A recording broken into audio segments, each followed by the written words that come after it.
Assalamualaikum warahmatullahi wabarakatuh.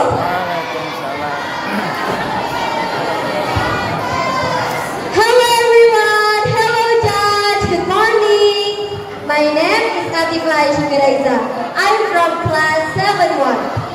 Today I would like to tell a story. The title is The Sneaky Rabbit.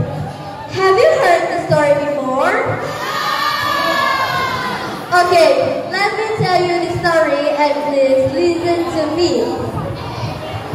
One night, when the moon was very bright, Rabbit was resting near a pond.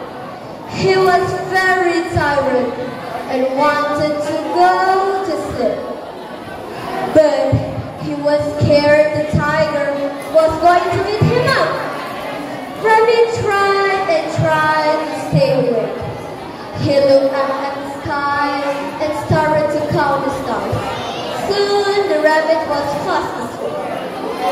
Suddenly, a low, booming voice waked him up.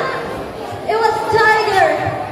Aha! Now I've got you, little rabbit. You'll be perfect in my soup. Rabbit was very frightened, but he had an idea. He looked in the water and saw the reflection of the moon. It looked like a big lump of cheese. He moved his mouth pretending to eat and said, "Yum yum yum.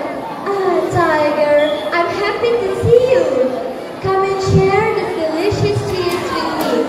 I'm keeping it fresh for you in the pot." Tiger loved cheese. He licked his lips. Yum yum yum.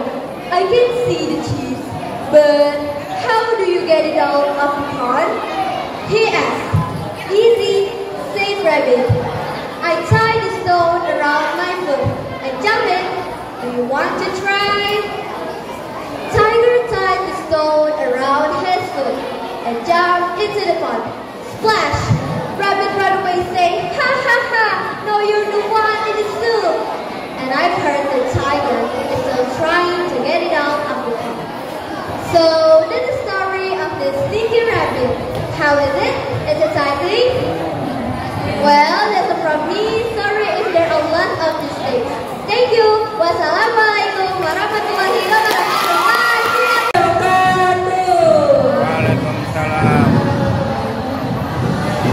Good morning everyone. I am Zaskia Putri dari class 77, and today I will tell you a story about Melin Kundang.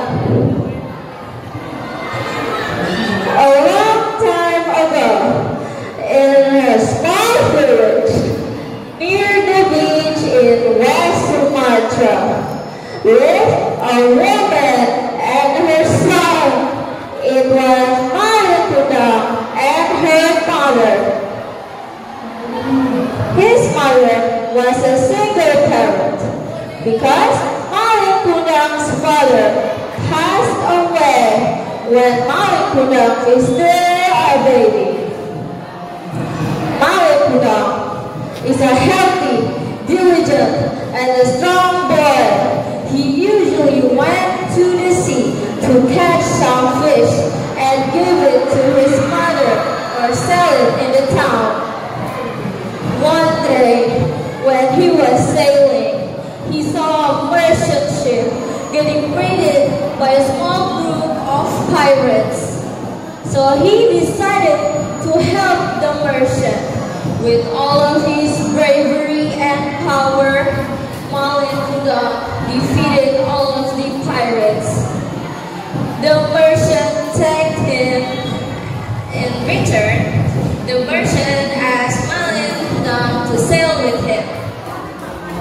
For a better life, Melin Kundang accepted the offer and left his mother alone.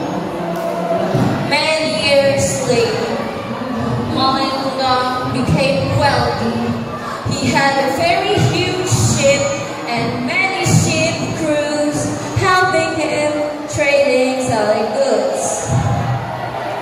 When he is sailing with his trading journey,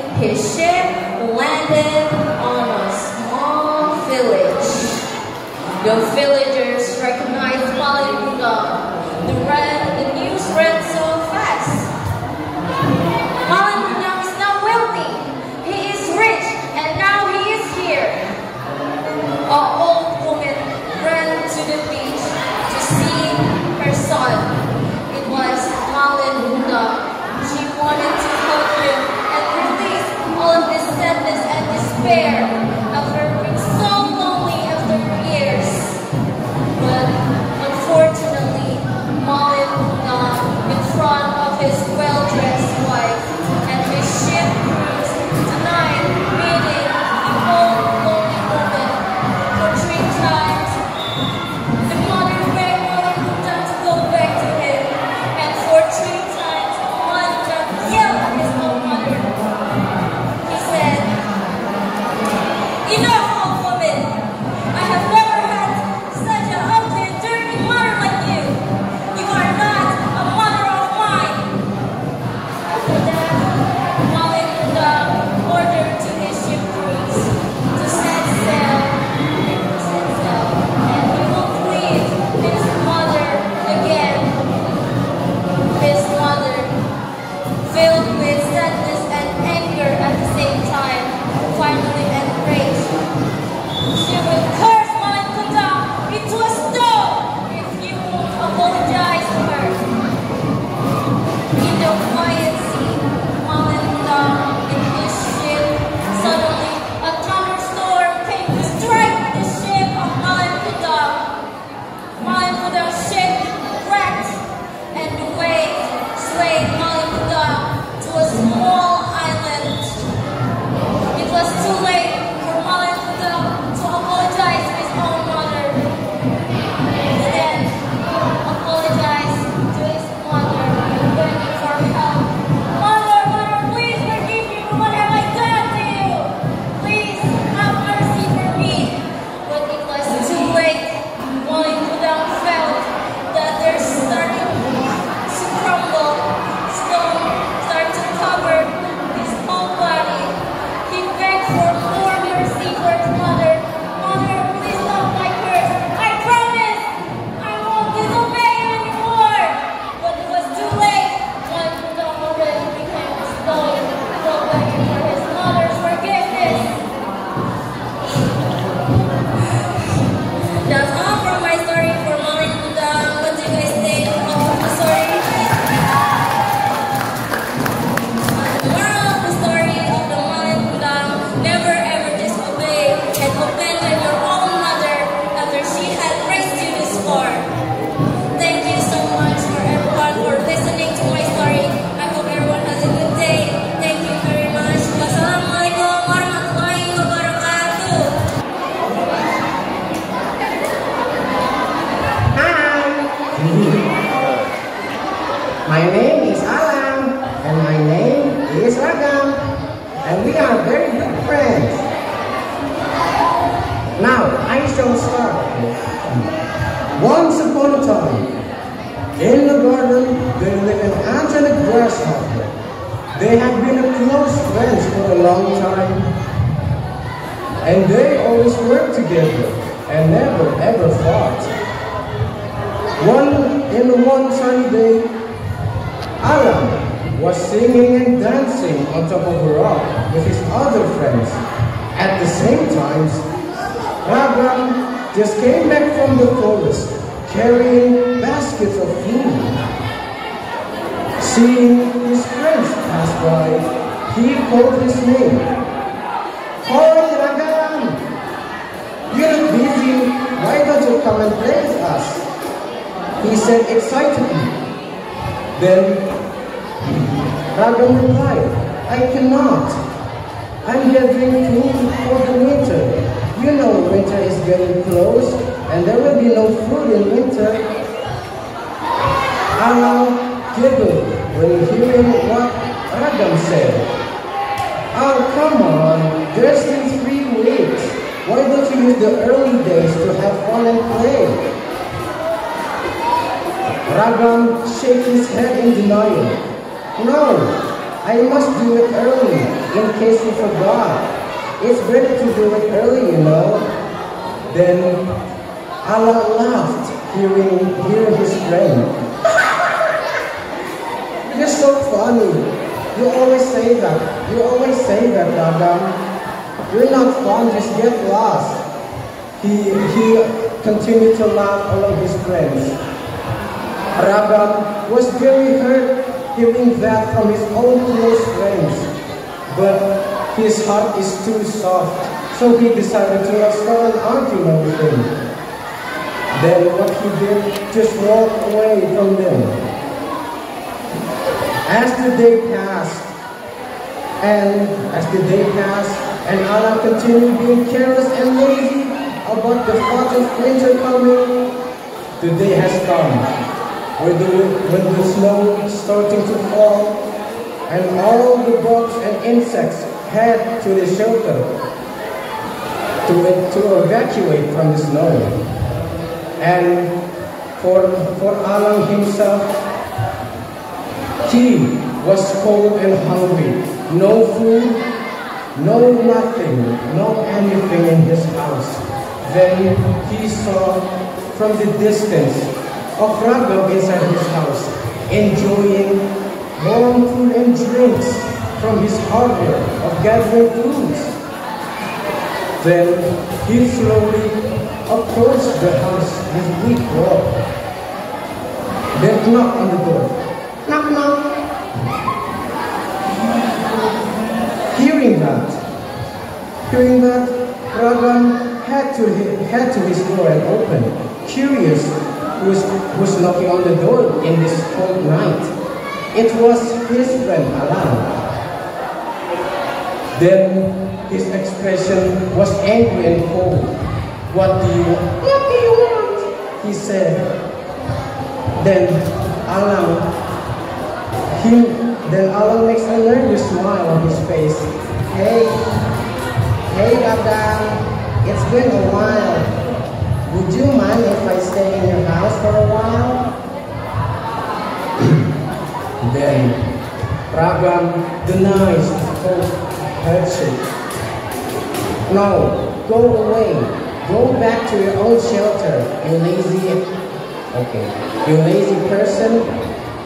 Hearing that makes Alan's heart broke as he falls on his knees. Please, Ragam, I'm so sorry for saying that to you. I admit it, I am a very lazy person. I'm supposed to listen to what you said, and I didn't listen to it. Please, let me into your house. I'm very cold and starving. Ragam looked down at his friend. His expression is still cold and angry. But at the thought of seeing his close friends being in such a devastated and helpless, his gaze softened as he slowly helped him get up.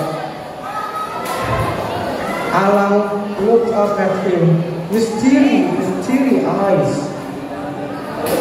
Then Ragam speak with soft voice. Let's come in, my friend. I'll prepare you a warm food and drink. Hearing that, Alang smiled happily as he wiped away his tears. Oh my God, I'm so grateful of you. Thank you for forgiving me. Ragam nodded his head slowly and hugged him. I forgive you. Then two of them would carry inside Ragam's house. In the end, they become friends again. They become close and their relationship become tight. Who knows? Maybe if Ragam denies and stay mad at Alang, he could have died for the cold and hunger. So, the moral of the story, do what you must early if you do not wish an unfortunate future. And that's all from me. Thank you for listening. Wassalamualaikum warahmatullahi wabarakatuh. Assalamualaikum warahmatullahi wabarakatuh.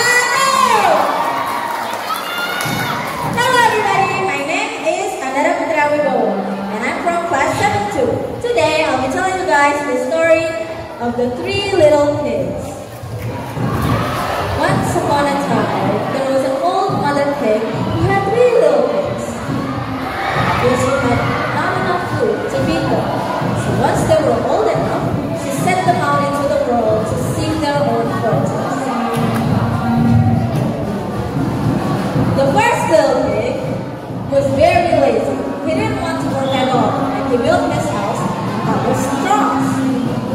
The second little pig worked a little bit harder, but he was somewhat lazy too, and he built his house out of sticks. Then they sang and danced and played for the rest of the day. The third little pig worked really hard, and he worked all day to build his house. It was built with bricks, and it was a complete sturdy house with a fireplace and a chimney. It looks like it could withstand the strongest winds. One day, a wolf happened to pass by the lake where the three little pigs had lived. He saw the strong house, and he knocked on the door. Little pig, little pig, little pig, little pig. But the little pig saw the wolf's big jaws. The little pig saw the wolf's big paws through the keyhole. So he answered back, "No, no, no! After the house, my kitty kitty!"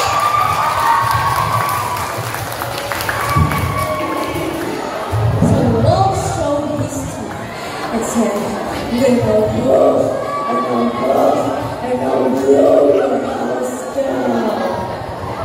So he huffed and he puffed and he blew the house down. The wolf opened his jaws very wide and bit down as hard as he could. But the first little pig escaped and ran away to hide with the second little pig. The wolf continued down the lane, and he passed by the second house made out of straws. He saw the house and he smelled the pigs inside. His mouth began to water as he thought about the lovely dinner that they would make. So he knocked on the door and said, "Little pig, little pig, little pig, little pig." But the little pig saw the wolf's pointy ears on the keyhole. So they answered back, "No, no, no! Not for the house, my kitty kitty!" So the wolf, he showed his teeth again and said, "Then I'll huff and I'll puff and I'll blow your house down." So he huffed and he puffed and he blew the house down. The wolf, he was very greedy. He tried to catch both pigs at once. His jaw opened wide and he bit down as hard as he could, but he bit down on nothing but air as the two little pigs scrambled away and ran as fast as their little hooves could carry them. The wolf chased them down the lane, but they were too fast and they made it to the brick house already, and they closed the door shut. They closed the door shut.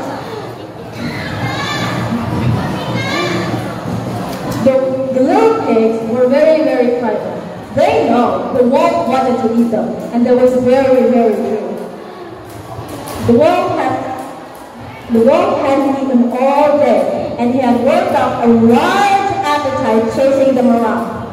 So, when he knew that the three little pigs were in there, he knew that the little pigs would make a lovely feast. So, he knocked on the door and said, "Little pigs! Little pigs! But the little pigs saw the wolf's narrow eyes, and they answered back, "No!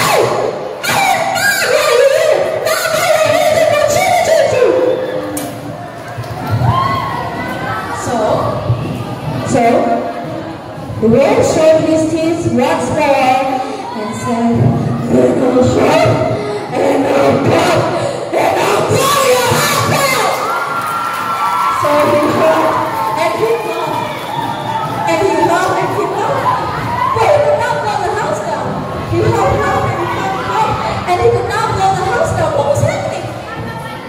then he could not blow the button, and at last he was so tired, he decided to stop and rest a bit. He thought, this was too much.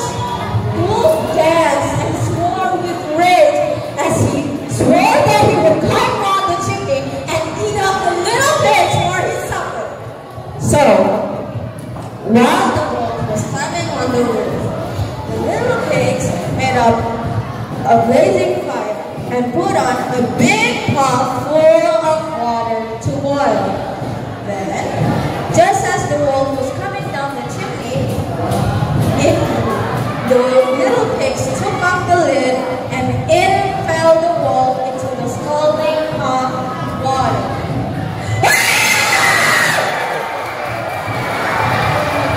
He screamed in pain. He screamed and screamed, but the little pigs closed off the lid. And the little pigs boiled him up, and the 3 little pigs ate him for supper. The moral value of the story is you have to know that patience and hard work always pays off in the end. I hope you guys enjoyed my storytelling, and it's very nice to meet you all. I hope you guys have a great day. Wassalamualaikum warahmatullahi wabarakatuh. Assalamualaikum warahmatullahi wabarakatuh. Waalaikumsalam warahmatullahi wabarakatuh. Hello everyone and hello the judges. I'm going to introduce myself. My name is Salwasari Beauty and I'm from class 73. Today I'm going to tell you a story of a fox and a cat. Are you ready to listen? Yeah. Okay. One day, a cat and a fox were in a conversation. The fox, who was a conceited creature, boasted how clever she was. Why are you at least 100 tricks to get away from our enemies? The dog, she said. I know only one trick to get away from them, said the cat. You should teach me some of yours. Well, maybe sometime. When I have the time, I may teach you some of the simpler ones, replied the fox airily. Just then, they heard the barking of a pack of dogs in the distance. The barking grew louder and louder. The dogs were coming in their direction. At once, the cat ran to the nearest tree and climbed into its branches, well out of reach of any dogs. This is the trick I told you about, the only one I know, said the cat. Which one of your 100 tricks are you going to use? The fox sat silently under the tree, wondering which trick she should use. Before she could make up her mind, the dogs arrived. They fell upon the fox and tore her into pieces. The moral of the story, a single plan that works is better than 100 broken plans. Thank you for listening to my story. Wassalamualaikum.